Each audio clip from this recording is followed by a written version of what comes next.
I'm going to do a series of reviews talking about my Savage rifle that I recently built. I'll talk about different parts of it, probably in their own reviews, and then I'll talk about the rifle as a whole, what it takes to make a rifle like this. So to start, I think talk about some of the components on this rifle. I was really interested in talking about the Kydex cheek riser because when I ordered this stock, I didn't want to wait the 6 months or more for the stock to come in from Macmillan.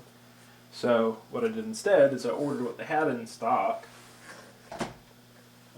in their inventory, but they didn't have very many stock options for Savage actions, so I had to do with what they had, and what they had was a Macmillan A5, none of the hardware for cheek riser built in. This cheek riser is they call it the Mathews Sleek Rest. You can find them on Amazon. Here's a picture of what they look like on Amazon. I don't know if you can see that very well. The Mathews Sleek Riser, I think, was about $50, and you had to drill your own holes.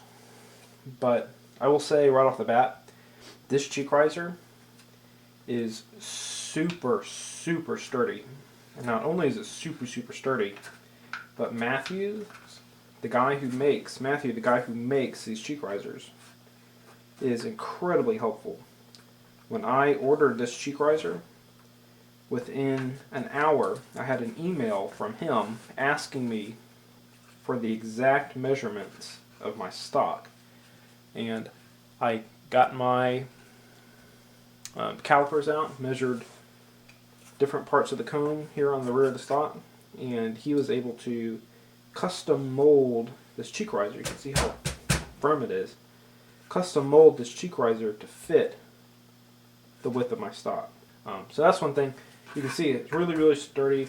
It's got plenty of elevation to get up to my scope, which is a Citron S3 10x50 scope. I had to put on extra tall mounts. These are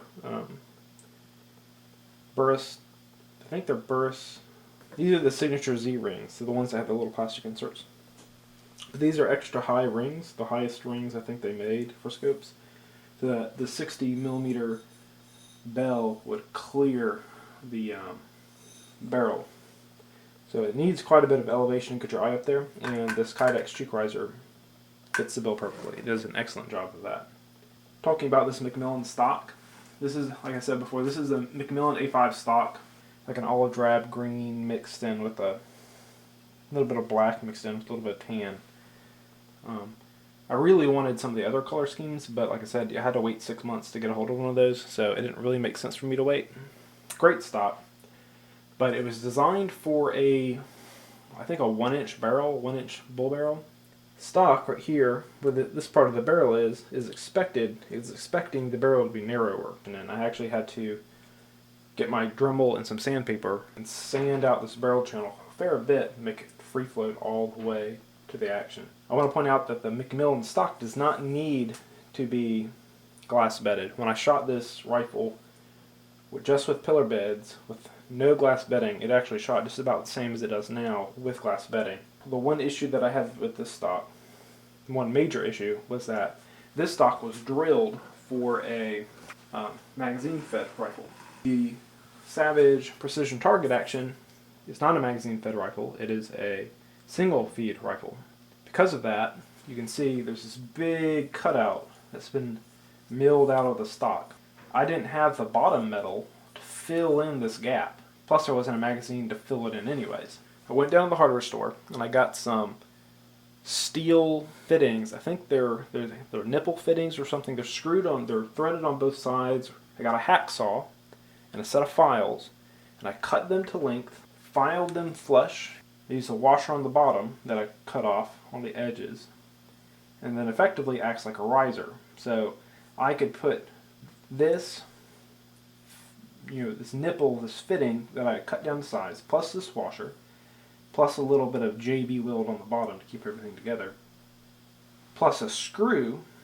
These are fine pitch screws, just bolts, fine tip bolts And I'd also used a hacksaw to cut off to the right size, cleaned up the threads with a file. Because this stock has pillar beds, it has steel pillar beds, when I clamped everything together, it becomes bolt steel, bottom metal steel on nipple fitting steel on washer steel with a little bit of JB Weld in between onto the bedded pillar steel. So it becomes a nice steel on steel on steel all the way through, clamping it down, which is what you really want out of a pillar bed. You can hear my dog upstairs panicking because he's in the kitchen. He's a hunting dog in Hungry Big Wuss. Alright, now that I've quieted the dogs down, I can continue to talk about the stock a bit. You can see up here at the top, I did the same kind of thing, fine threaded bolt and a washer to anchor everything against that. The biggest problem was that there was this big gap milled out. So I called some folks up, I think at Savage Shooting Sports, and asked them, what should I do about this? They sold some blocks, some action blocks, and I was wondering if they could cut me a piece of metal just to fit in here, just a steel or aluminum block. And they actually suggested I just use a piece of wood, hardwood, and fit it in there, and then glass bed the whole thing. So basically what I did, I didn't have any walnut or any kind of fancy hardwoods that people make stocks out of. So what I used was a piece of oak, just a hard oak that I'd gotten from the wood pile basically. I cut it down to size, sanded it down so it fit pretty much exactly in that slot. Then I coated the whole thing in JB Weld, not to really keep it in place so much. I mean, it did help keep it in place before I pulled the actual glass bedding on top of it, but more to seal it from moisture, because even though I'm not expecting to hunt with this or carry it across mountains or whatever and dip it in streams and stuff like that, I didn't want moisture in the air warping that center piece of wood and maybe tweaking this action. There's actually one of these little nipple risers up under this washer through the wood. I glass bedded the entire action, all the way, from the recoil lug all the way to the tang. So effectively what we have is that this trigger guard screw, action screw, is anchored against the stock. The front end, the recoil lug side action screw, is anchored to the stock. And this center action screw is anchored to the stock through this piece of wood, which is glass bedded to this fiberglass stock.